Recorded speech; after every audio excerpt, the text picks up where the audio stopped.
여러분 안녕하십니까? 새 정부 들어 주식시장뿐만 아니라 부동산 시장도 뜨겁게 불이 붙은 모습입니다. 반면에 실물 경기는 자산시장과는 괴리된 모습입니다.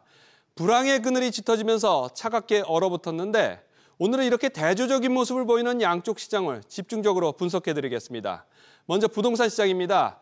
서울 아파트값이 천정부지로 치솟고 있습니다. 이번 주 아파트값 상승률이 지난주보다도 더 상승폭이 확대됐습니다. 지난 2018년 문재인 정부 시절 패닉 바잉이 벌어지던 수준까지 올라갔습니다. 특히 마포구와 성동구는 문재인 정부 당시 급등기 수준을 뛰어넘었습니다. 토지거래 허가구역 추가 지정 가능성까지 거론되는데 첫 소식 윤지혜 기자가 전해드립니다. 이번 주 서울 아파트값은 0.43% 올랐습니다.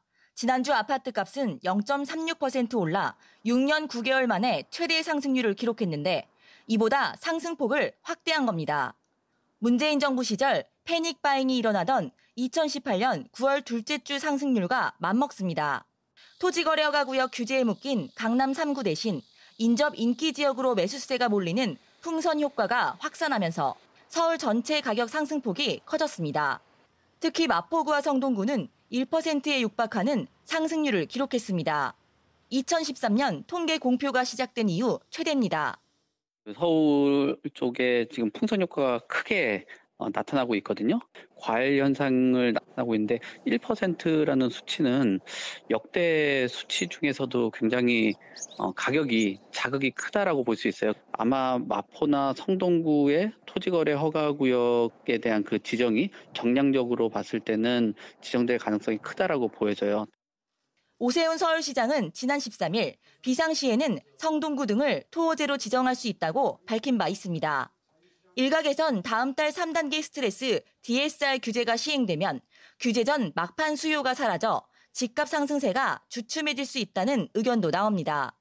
수도권의 주택 공급 부족 우려가 해소되지 않고 있는 상황에서 발표되는 다음 달 부동산 대책이 시장의 변곡점을 결정하게 될 전망입니다. SBS BD 윤지혜입니다. 네, 이처럼 상승세가 문재인 정부 당시를 넘어설 지경에 이르자 정부도 더 이상은 상황을 지켜볼 수만은 없게 됐습니다. 조만간 부동산 대책이 나올 수밖에 없다는 관측이 나오는데 이 내용은 윤지혜 기자와 좀 더 자세히 얘기 나눠보도록 하겠습니다. 자, 윤 기자, 예상되는 정부 정책 어떤 게 있을까요? 규제 지역이 더 확대될까요? 네, 정부가 그간 신중 모드로 계속 일관을 하고 있었고 지금까지도 아직은 대책이 나올지 여부에 대해서 말을 아끼는 모습입니다. 하지만 국토부 등 정부에서 확인할 수 있는, 검토할 수 있는 내용들은 결국 투기과열지구와 조정 대상 지역을 확대하고 또 대출 규제를 적용하는 건데요. 그러니까 과거 15억 원이 넘는 집은 아예 대출을 금지시켰던 이런 것들이 대표적인 카드입니다. 토호제 역시 실거주가 의무화되면서 갭 투자가 불가능해진다는 점, 이 측면에서 돈줄을 묶는 효과가 있습니다. 자, 하지만 이 기존의 토호제로 묶인 지역들을 보면 이게 효과가 있었나요? 어떨까요? 네, 사실 토호제에 대해서도 전문가들이 설왕설래하는 측면이 있습니다. 과연 실효성이 있고 또 부작용이 없느냐 문제인데요. 앞서 강남 서초 송파구를 토호제로 묶었는데 거래량이 일부 줄기는 했지만 상승세는 멈추지가 않았습니다.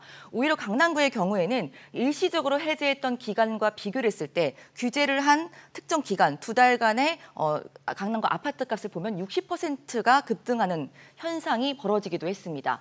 서울시가 성수, 마포, 강동 등 한강 벨트를 중심으로 토지를 확대할 가능성이 있죠. 그렇지만 이렇게 또 풍선 효과가 계속 나타날 수가 있다면 결국 다른 지역으로 풍선 효과가 확대가 되고 집값은 잡지 못하는 이런 부작용이 일어날 수 있겠습니다. 네, 이렇게 결국 이 수요 억제보다 결국 본질적으로는 공급 대책일 것 같은데 수도권의 이 공급 대책 과연 나올까요? 이재명 정부가 들어선 다음에 세금으로 집값을 잡지 않겠다. 그리고 신도시는 없다. 사실 이렇게 새 정부가 취임한 이후 나온 부동산 관련 메시지는 재건축 활성화에 대한 기대감을 오히려 키웠다라는 지적이 나오고 있습니다. 재건축 완화 등의 정책은 공급 시그널인 동시에 집값 상승을 부추길 수 있는 정책인데요. 재건축 단지나 주변 지역에 대한 투자 기대감이 커지면서 인근 지역의 집값도 꾸준히 오르게 되고 결국 특정 재건축 지역만이 앞으로 집값이 오를 것이다라는 어떤 사람들의 기대 현상을 굉장히 많이 키우는 해주는 측면이 있는 겁니다. 세금은 다주택자가 보유한 주택을 팔게 해서 공급을 늘리되 실수요자 부담은 늘어나지 않는 방향으로 정책이 나올 수 있습니다.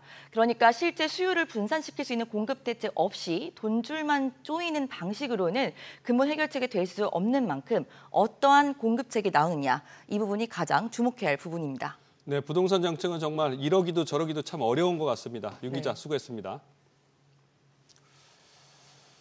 주식시장도 최근 질주를 이어왔습니다. 다만 오늘은 차익 실현 매물이 나오면서 하락 마감했습니다. 하지만 특정 기업 주식을 중심으로 한 개인들의 주식 투자 열기는 여전히 식을 줄 모르고 뜨거웠습니다. 코스피가 장중 2%대 하락하며 3,000선 초반까지 밀렸지만 1조 원이 넘게 개인들의 폭풍 매수로 낙폭을 회복하면서 3,070선을 지켜냈습니다. 특히 SK하이닉스는 29만 원대로 올라서면서 30만 원에 한 걸음 더 다가섰습니다. 금융시장 소식 이정민 기자가 전해드립니다. 코스피는 어제보다 0.92% 떨어진 3,079.56의 장을 마감했습니다. 장중 2% 넘게 떨어지며 3,040선도 무너졌지만 오후엔 낙폭을 줄여 3,070선을 회복했습니다.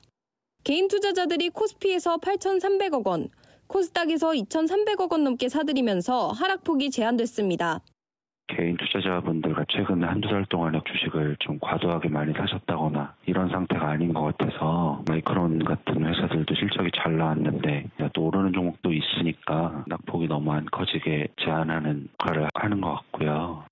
상위주 대부분이 파란불을 켰지만 SK하이닉스는 2.45% 오른 29만 3천 원의 장을 마쳤습니다. 장중엔 최고가인 30만 원을 찍기도 했습니다. 엔비디아 젠슨 황 CEO가 미래 비전으로 로봇 AI를 꼽자 엔비디아의 HBM을 공급하는 SK하이닉스에 호재로 작용했습니다.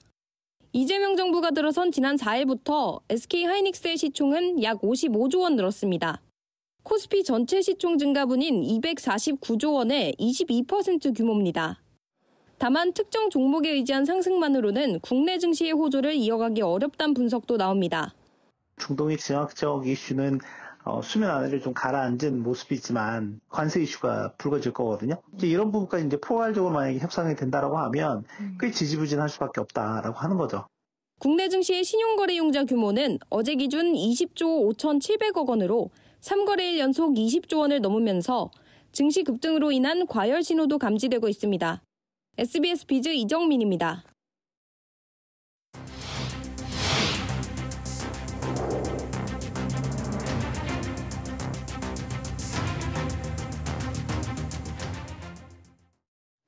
앞서 전해드린 대로 부동산과 주식시장하고 이 실물 경기는 괴리를 보이고 있습니다. 건설 경기 침체가 이어지면서 일자리 시장에는 찬바람이 불고 있습니다. 건설업 일자리 감소 여파로 임시 일용 근로자들의 임금 수준도 줄었습니다. 먼저 오정인 기자의 보도입니다. 서울의 한 인력개발사무소.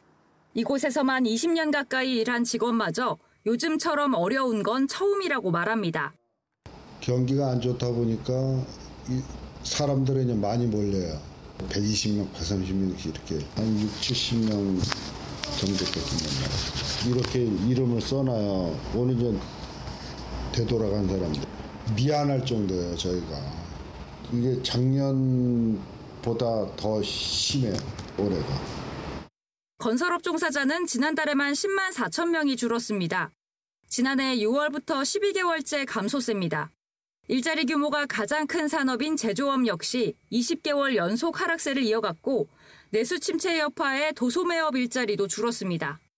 건설업 부분이 굉장히 상황이 안 좋은 게 보여지고 있고 이게 지금 반등의 기미는 잘 보이지는 않습니다. 광주에 있는 타이어 공장 화재로 고무 및 플라스틱 제품 제조업이 이제 조금 감소가 크게 나타났어요. 건설업 침체로 임시 일용 근로자 임금 수준도 크게 감소해 지난 4월 기준 상용 근로자 1인당 임금 총액은 421만 5천 원으로 1년 전보다 11만 4천 원 증가한 반면 임시 일용 근로자는 178만 6천 원으로 5만 6천 원 줄었습니다. 고용부에 따르면 기업들은 3분기까지 채용 인원을 1년 전보다 10% 가까이 줄일 계획으로 고용시장 한파는 한동안 계속될 전망입니다. SBS 비즈 오정인입니다. 네, 이렇게 얼어붙은 일자리 시장에 온기를 불어넣기 위해서 정부가 포기하지 않고 취업을 하는 취약계층에는 지원금을 주고 있습니다. 지난해 하반기에 신청을 받은 근로장려금이 오늘 나갔습니다. 어려운 일자리 시장 사정을 반영해서 모두 200만 가구에 1조 8천억 원이 지급됐습니다. 60대 이상이 절반가량 됐고 맞벌이 가구도 증가했습니다. 이어서 엄하은 기자입니다. 이르래도 소득이 적은 사람들에게 지원금이 나오는 시기인 6월이면 근로장려금 관련 문의가 급증합니다. 근로소득만 있다면 신청 가능한데 단독 가구일 경우 총소득이 2,200만 원 미만, 호벌이, 맞벌이 가구는 각각 3,200만 원, 4,400만 원 미만이어야 합니다. 재산은 2억 4천만 원 미만이어야 합니다. 이번에 맞벌이 가구 소득 기준이 완화되면서 대상이 전년 대비 4만 가구 늘었습니다. 기존 3,800만 원이던 맞벌이 소득 기준이 4,400만 원으로 완화되어 13만 가구가 지급받게 되었습니다. 근로장려금은 가구 단위로 지급되어 연령대별로 보면 노인 일자리가 늘면서 60대 이상이 전체 가구 중 42%를 차지했고 20대 이하가 23%, 50대 13%, 30대와 40대가 11%로 뒤를 이었습니다. 가구 유형별로는 1인 가구 증가로 단독 가구가 전체의 65%에 달했습니다. 오늘 200만 가구에 1조 8,345억 원의 장려금이 지급됐고 상반기 분까지 포함하면 작년 한 해 동안 지급된 근로자녀 장려금은 212만 가구, 2조 4천억 원에 달합니다. 국세청은 지급 여부를 모바일이나 우편으로 안내했고 자동 응답 시스템이나 홈택스에서도 직접 확인할 수 있습니다. SBS 비즈 엄하은입니다. 네, 유통업계에서는 경기 불안과 고물가로 굳게 닫힌 지갑을 열기 위해서 초저가 경쟁이 불이 붙었습니다. 대형마트에서는 5천 원짜리 초저가 치킨이 15년 만에 부활했습니다. 이 내용은 정대한 기자가 취재했습니다. 마트 문이 열리자마자 소비자들이 물밀듯이 입장합니다. 반값 한우와 수박 등 각종 할인 상품을 사려고 영업시간 전부터 대기한 겁니다. 오픈런 품목이 몇 개 있었어요. 뭐 바나나라든지 뭐 치킨이라든지 이런 게 좀 있어서 나와봤습니다. 15년 만에 돌아온 통큰 치킨은 매대에 내놓은 지 10분 만에 동이 났습니다. 번호표 가져가시고 10시 20분 정도에 와주세요. 배달로 시키면 보통 2만 원은 넘는 치킨이지만 이번 행사에서는 단돈 5천 원이면 살 수 있습니다. 고물가 속에서 소비자들은 그나마 이런 할인 행사가 반갑습니다. 아무래도 서민들이나 이제 저희같이 그런 사람들은 많이 체감이 되는 편이죠. 롯데마트가 오늘부터 다음 달 9일까지 치킨을 포함한 할인 행사를 진행하는 가운데 이마트는 다음 달 4,000원짜리 초저가 치킨을 선보이며 맞불을 놓을 예정입니다. 소비자 입장에서 고물가 시대에 이제 반가운 현상이라고 볼 수가 있는 거죠. 마진이 얼마 안 남는다 하더라도 일단은 온라인으로 소비자들이 자꾸 쏠리기 때문에 그렇게 해서라도 계속적으로 손님을 오프라인으로 나오게 유도하는 게 바람직하다. 새 정부 들어 가격 인상 행렬이 주춤해진 가운데 다음 달 소비 쿠폰도 예고되면서 위축된 내수 시장의 기대감이 커지고 있습니다. SBS 비즈 정대한입니다. 네, 이런 가운데 내년도 최저임금을 결정해야 하는 시한이 사흘 앞으로 다가왔습니다. 노동계와 경영계 양측 이견이 팽팽하게 맞서고 있어도 올해도 법정 시한을 넘길 것으로 예상됩니다. 앞서 전해드린 대로 어려운 경제 상황으로 양측 모두 한계 상황이라고 입을 모으고 있지만 노동계는 큰 폭의 인상을, 또 경영계는 동결을 외치고 있습니다. 서주영 기자. 네, 서주영입니다. 최저임금위원회 아직 진행 중인가요?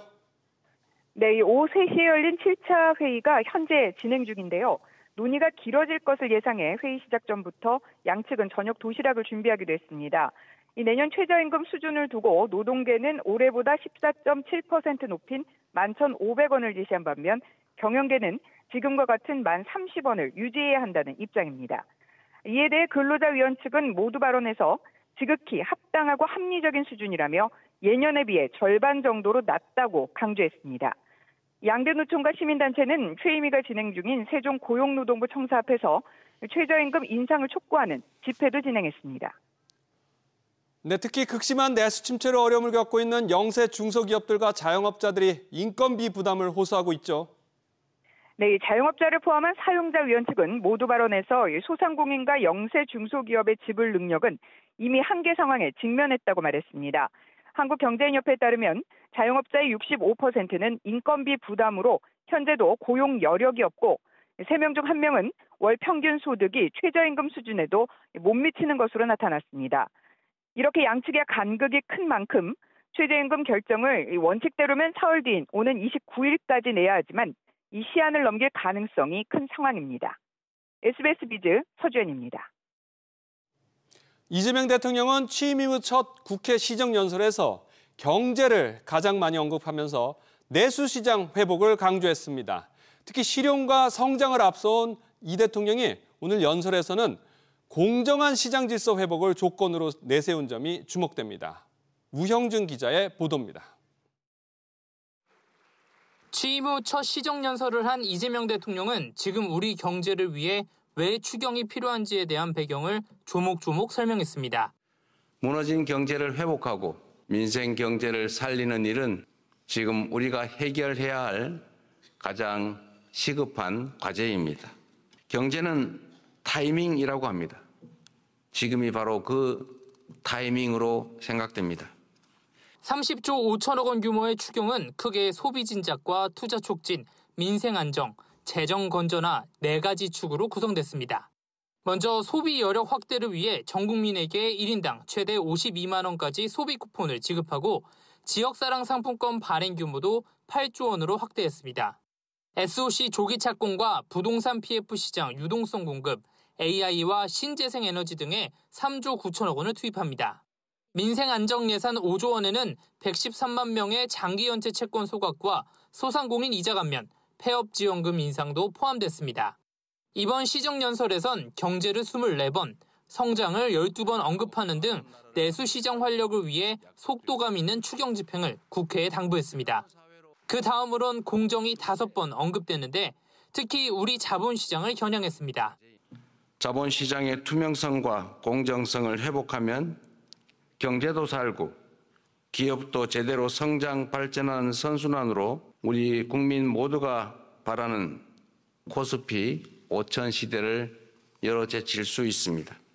실용과 성장을 앞세우면서도 공정하지 않다는 불신이 성장을 가로막는 걸 방치하지 않겠다는 의지로 읽힙니다. 한편 여야는 어제부터 상임위별로 추경안 심사에 돌입했습니다. 더불어민주당은 6월 임시국회 마지막 날인 다음 달 4일까지 추경안을 처리한다는 방침입니다. SBS 비즈 우형준입니다. 네, 이렇게 이 대통령이 오늘 시정연설에서 자본시장 정상화를 위해서 상법 개정안을 계획대로 추진하겠다는 뜻을 재차 시사했습니다. 새 정부의 이런 분위기 속 중복 상장 논란을 빚었던 기업들의 전략에도 변화가 감지되고 있습니다. SK이노베이션이 자회사 SK엠무브 상장을 철회했는데 비슷한 상황인 LS그룹의 셈법도 복잡해졌습니다. 이 내용은 유정현 기자가 전해드립니다. SK엠무브의 4번째 기업 공개가 좌초된 배경 중 하나로 거론되는 게 모 회사인 SK이노베이션 주주들의 가치를 희석시킨다는 중복 상장 논란입니다. 지난 4월 한국거래소가 주주 보호 방안 제출을 요구하는 등 상황이 복잡해지자 재무적 투자자와 약속한 상장 시한을 지키기 어렵다고 판단한 거란 해석이 나옵니다. 새 정부 영향도 있었던 걸로 풀이됩니다. 이재명 대통령은 후보 시절부터 무분별한 중복 상장을 막겠다고 언급해왔습니다. 튼실한 암소라고 내가 눈으로 보고 샀는데 이 암소가 송아지를 낳는데 송아지 주인이 남이요. 이게 우리나라 주식시장이에요. 무슨 물적 분할이니 자회사니 만들어가지고는. 아예 사업을 분할해 신규 상장하는 회사의 주식을 모기업 일반 주주에게 우선 배정하는 등의 규제도 거론됩니다. 상장에서 발을 뺀 SK엔무브는 앞으로 SK온과의 합병 등 여러 대안을 두고 저울질을 하게 됐습니다. LS파워솔루션 등 계열사 상장을 고려하고 있는 LS그룹도 고심이 깊어질 걸로 보입니다. 지난 3월 구자은 회장이 중복 상장 논란에 문제될 게 없다고 정면 돌파를 선언했지만 현 정부의 정책 방향과는 배치됩니다.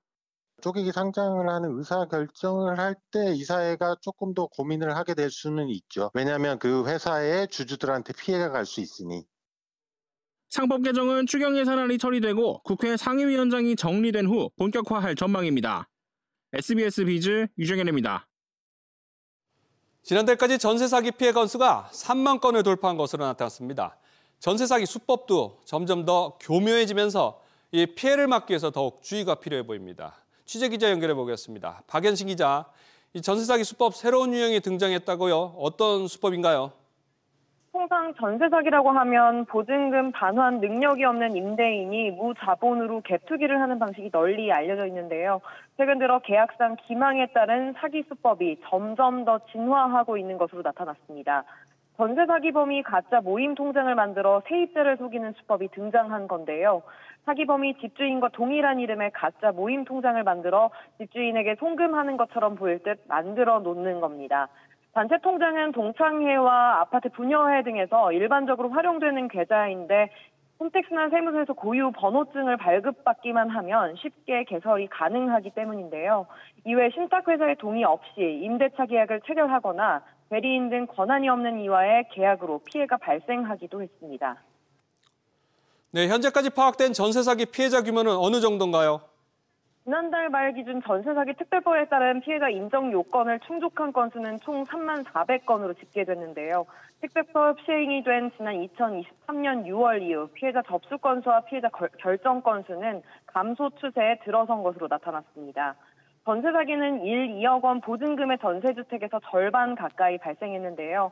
또 유형별로는 전세 사기 피해 10건 중 3건은 다세대 주택에서 발생했고 오피스텔과 다가구, 아파트에도 상당수 발생한 것으로 조사됐습니다. SBS 비즈 박연신입니다. 지난해 티몬과 위메프 정산 지연 사태로 사용이 중단된 해피머니 상품권을 고객들에게 대량으로 팔아넘겨서 피해를 준 임직원들에 대한 경찰 수사 결과가 나왔습니다. 취재 기자 연결해 보겠습니다. 조슬기 기자, 먼저 이 경찰 수사 결과 어떻게 나왔나요? 네, 서울경찰청 금융범죄수사대는 오늘 해피머니 법인과 최병호 전 대표 등 7명을 사기와 전자금융거래법 위반 등의 혐의로 어제 서울중앙지검에 송치했다고 밝혔습니다. 티몬과 위메프 자금 사정이 열악해 상품권 정산 대금을 지급하지 못할 가능성이 높다는 걸 알았음에도 상품권을 발행해 팔아왔기 때문입니다. 경찰은 작년 6월 한 달 사이에만 6만 4천 명에게 1,418억 원 상당의 상품권을 판매한 것으로 보고 있는데요. 해피머니는 이 당시 팀메프에서 액면가보다 7에서 10% 할인된 가격으로 판매되다 정산 지연 사태가 일어나며 많은 가맹점이 사용을 중지했던 상품권입니다. 당시 상품권 구매자들은 사용이나 환불이 불가능해지자 류 대표 등을 사기 혐의로 고소했는데요. 해피머니 법인은 이 현재 자본 장식 상태로 환불이 불가능한 상황입니다. 특히 해피머니 온라인 상품권 잔액 쪼개기로 금융당국의 감시망을 피하기도 했다고요? 네, 이들은 지난 2014년부터 온라인 해피머니 상품권인 해피캐시 발행 잔액을 고의로 축소, 조작함으로써 이 금융위원회 무등록 업체로 사업을 지속해왔습니다. 경찰은 해피캐시 발행 잔액을 의무 등록 대상에 포함되지 않는 30억 이하로 조작한 자료를 당국에 제출해 해피머니 사업을 키워왔다고 지적했습니다. 아울러 환불 사태가 터진 뒤 법인 자금 50억 원을 제3의 법인 계좌로 이체해 은닉한 혐의도 받고 있는데요. 이 자금은 해피머니 직원들의 퇴직금과 법무비용 등으로 소진됐습니다. SBS 비즈 조슬기입니다. 가뜩이나 어려운 자영업자들 부담을 가중시키는 것 중 하나가 바로 플랫폼 수수료입니다. 매출의 절반가량이 배달 플랫폼을 통해서 발생하는데 이렇게 발생한 매상에서 배달앱 수수료가 무려 4분의 1이나 됐습니다. 안재 기자, 서울시가 처음으로 매출 데이터 기반 실태 조사를 진행했다고요. 결과 어떻게 나왔나요? 네, 서울시가 치킨이나 피자와 같은 프랜차이즈 가맹점 186곳의 지난해 매출 데이터를 바탕으로 매출 발생 유형과 배달 플랫폼 수수료와 같은 실태 조사를 진행했는데요. 배달 플랫폼을 통한 매출 비중이 48.8%로 가장 높은 것으로 나타났습니다. 이어 매장이 43.3%, 모바일 상품권이 7.9% 순이었습니다. 배달 플랫폼과 모바일 상품권 매출을 더하면 56.7%를 차지했는데 자영업자들의 온라인 플랫폼 의존도가 그만큼 높다는 뜻입니다. 배달 플랫폼 수수료도 만만치 않았습니다. 지난해 10월 기준 배달 플랫폼 매출 중 수수료가 차지하는 비율은 24%로 1년 전보다 7%포인트 가까이 상승했습니다. 배달앱 매출의 4분의 1이 플랫폼 수수료로 지출된 겁니다. 업종별로 수수료도 차이를 보였다고요? 네, 영업비용 중 온라인 플랫폼 수수료가 차지하는 비중도 10.8%에 달했는데요. 특히 치킨 업종의 경우 플랫폼 수수료의 비중은 17.5%로 인건비를 넘어섰습니다. 이렇다 보니 평균 영업이익률도 저조했습니다. 전체 가맹점의 평균 영업이익률은 8.7%로 나타났는데 플랫폼 수수료 부담이 높은 치킨 업종의 경우 6.5%에 그쳤습니다. 커피나 햄버거보다 3%포인트 낮은 수준입니다. 시는 이번 조사 결과를 토대로 올해 하반기 중 배달 플랫폼의 수수료 구조와 거래 모니터링을 위한 배달 플랫폼 상생 지수를 개발할 계획인데요. 상생 지수는 플랫폼의 자율적인 개선을 유도하는 데 활용한다는 방침입니다. SBS 비즈 안지혜입니다. 정부가 중국산 스테인리스 스틸 후판에 20%가 넘는 덤핑 방지 관세를 부과하기로 최종 결정했습니다. 산업통상자원부 무역위원회는 오늘 중국산 스테인리스 스틸 후판의 덤핑 수입으로 국내 산업에 피해가 있다며 향후 5년 동안 21.62%의 덤핑 방지 관세를 기획재정부에 건의하겠다고 밝혔습니다. 스테인리스 스틸 후판은 배나 각종 생산 설비 등 원자재를 만드는 데 두루 쓰이며 국내 시장 규모는 약 6천억 원에 달합니다.